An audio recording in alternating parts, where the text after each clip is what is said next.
Hello दोस्तों, आप सभी का जनता क्रिएशन में स्वागत है। मैं आपकी होस्ट और दोस्त शगुन।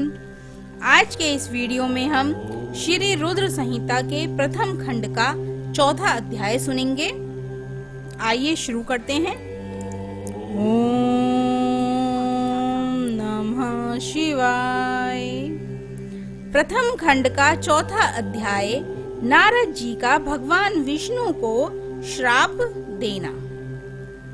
ऋषि बोले, हे सूत जी, रुद्र गणों के चले जाने पर नारद जी ने क्या किया और वे कहाँ गए, इस सब के बारे में हमें भी बताइए। सूत जी बोले, हे ऋषियों, माया से मोहित नारद जी उन दोनों देवगणों को श्राप देकर भी मोहवश कुछ जान ना सके। तत्पश्चात क्रोधित होते हुए वे तालाब के पास पहुँचे और वहाँ जल में पुनः अपनी परछाई देखी तो उन्हें फिर वानर जैसी आकृति दिखाई दी। उसे देखकर नारद जी को और अधिक क्रोध चढ़ गया। वे सीधे विष्णु लोक की ओर चल दिए। वहाँ पहुंचकर भगवान विष्णु से वे बोले, हे हरि, तुम बड़े दुष्ट हो। अपने कपट से विश्व को मोहने वाले तुम दूसरों को सुखी होता नहीं देख सकते।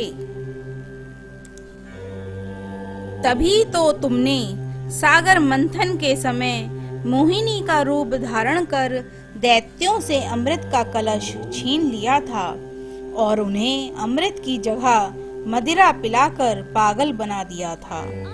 यदि उस समय भगवान शंकर दया करके विष को न पीते तो तुम्हारा सारा कपट प्रकट हो जाता। तुम्हें कपट पूर्ण चालें अधिक प्रिय हैं। भगवान महादेव जी ने ब्राह्मणों को सर्वोपरि बताया है। आज तुम्हें मैं ऐसी सीख दूंगा जिससे तुम मेरे फिर कभी कहीं भी ऐसा कार्य नहीं कर सकोगे। अब तक तुम्हारा किसी शक्तिशाली मनुष्य से पाला नहीं पड़ा है, इसलिए तुम निडर बने हुए हो। परंतु अब तुम्हें तुम्हारी करनी का पूरा फल मिलेगा। माया मोहित नारद जी क्रोध से खिन्न थे। वे भगवान विष्णु को श्राप देते हुए बोले, विष्णु, तुमने स्त्री के लिए मुझे व्याकुल किया है। तुम सभी को मोह में डालते हो। तुमने राजा का रूप धारण कर मुझे छला है, इसलिए मैं तुम्हें श्राप देता हूँ कि तुम्हारे जिस रूप ने कपट पूर्वक मुझे छला है, तुम्हें वही रूप मिले। तुम राजा होंगे और इसी तरह स्त्री का वियोग भोगोगे, जिस तरह मैं भोग रहा हूँ। तुमने जिन वानरों के समान मेरी आकृति बना दी है, वही वानर तुम्हारी सहायता करेंगे। तुम दूसरों की स्त्री वियोग का दुख देते हो, इसलिए तुम्हें भी यही दुख भोगना पड़ेगा। तुम्हारी स्थिति अज्ञान से मोहित मनुष्य जैसी हो जाएगी। अज्ञान से मोहित नारद जी का श्राप भगवान विष्णु ने स्वीकार कर लिया। तत्पश्चात उन्होंने महालीला करने वाली मोहिनी माया को समाप्त कर दिया। माया के जाते ही नारद जी का खोया हुआ ज्ञान लौट आया और उनकी बुद्धि पहले की तरह हो गई। उनकी सारी व्याकुलता चली गई और मन में आश्चर्य उत्पन्न हो गया। यह सब जानकर नारद जी बहुत पछताने लगे और अपने को धिक्कारते हुए बोले, भगवान विष्णु के चरणों में गिर पड़े और उनसे क्षमा मांगने लगे। नारद जी कहने लगे कि मैंने अज्ञानवश होकर और माया के कारण जो आपको श्राप दे दिया है वह झूठा हो जाए। भगवान, मेरी बुद्धि खराब हो गई थी जो मैंने आपके लिए बुरे वचन अपनी जुबान से निकाले। मैंने बहुत बड़ा पाप किया है।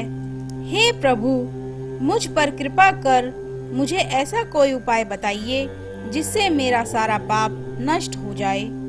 कृपा मुझे प्रायश्चित का तरीका बताइए। तब श्री विष्णु ने उन्हें उठाकर मधुर वाणी में कहा, हे महर्षि, आप दुखी ना हो। आप मेरे श्रेष्ठ भक्त हैं, इसमें कोई संदेह नहीं है। नारद जी, आप चिंता मत कीजिए, आप परम धन्य हैं। आपने अहंकार के वशीभूत होकर भगवान शिव की आज्ञा का पालन नहीं किया था, इसलिए उन्होंने ही आपका गर्व नष्ट करने के लिए यह लीला रची थी। हे निर्गुण और निर्विकार, हे और सत्य, रज और तम आदि गुणों से परे हैं। उन्होंने अपनी माया से ब्रह्मा, विष्णु और महेश तीनों रूपों को प्रकट किया है। निर्गुण अवस्था में उन्हीं का नाम शिव है। वे ही परमात्मा हैं। महेश्वर, परमब्रह्म, अविनाशी, अनंत और महादेव नामों से जाने जाते हैं। उन्हीं की आज्ञा से ब्रह्मा जी जगत के सृष्टा हुए हैं। मैं तीनों लोकों का पालन करता हूँ और शिव जी रुद्र रूप में सबका संहार करते हैं। वे शिव स्वरूप सबके साक्षी हैं। वे माया से भिन्न और निर्गुण हैं। वे अपने भक्तों पर सदा दया करते हैं। मैं तुम्हें समस्त पापों का नाश करने वाला, भोग और मोक्ष प्रदान करने वाला उपाय बताता हूँ। अपने सारे शंकों एवं चिंताओं को त्याग कर भगवान शंकर की यश और कीर्ति का गुणगान करो और सदा अनन्य भाव से शिवजी के शतनाम स्तोत्र का पाठ करो, उनकी उपासना करो तथा प्रतिदिन उनकी पूजा अर्चना करो। जो मनुष्य शरीर, मन और वाणी द्वारा भगवान शिव की उपासना करते हैं, उन्हें पंडित या ज्ञानी कहा जाता है। जो मनुष्य शिवजी की भक्ति करते हैं, उन्हें संसार रूपी भवसागर से तत्काल मुक्ति मिल जाती है। जो लोग पाप रूपी दवानल से पीड़ित हैं, उन्हें शिव नाम रूपी अमृत का पान करना चाहिए। वेदों का पूर्ण ज्ञान प्राप्त करने के पश्चात ही ज्ञानी मनुष्यों ने शिवजी की पूजा को जन्म मरण रूपी बंधनों से मुक्त होने का मनुष्यों सर्वश्रेष्ठ साधन बताया है। इसलिए आज से ही रोज भगवान शिव की कथा सुनो और कहा करो तथा उनका पूजन किया करो। अपने हृदय में भगवान शिव के चरणों की स्थापना करो तथा उनके तीर्थों में निवास करते हुए उनकी स्तुति कर उनका गुणगान करो।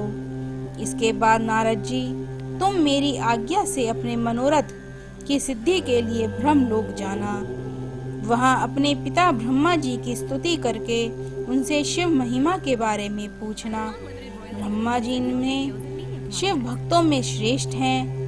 वे तुम्हें भगवान शंकर का महात्म्य और शतनाम स्तोत्र अवश्य सुनाएंगे। आज से तुम शिव भक्ति में लीन हो जाओ, वे अवश्य तुम्हारा कल्याण करेंगे। यह कहकर विष्णु जी अंतर ध्यान हो गए। ओम नमः शिवाय। आज के इस अध्याय की कथा यहीं पर समाप्त होती है। आगे की कथा अगले अध्याय में सुनेंगे। तब तक के लिए नमस्कार। Thank you friends watching this video. Do not forget to like, share and subscribe.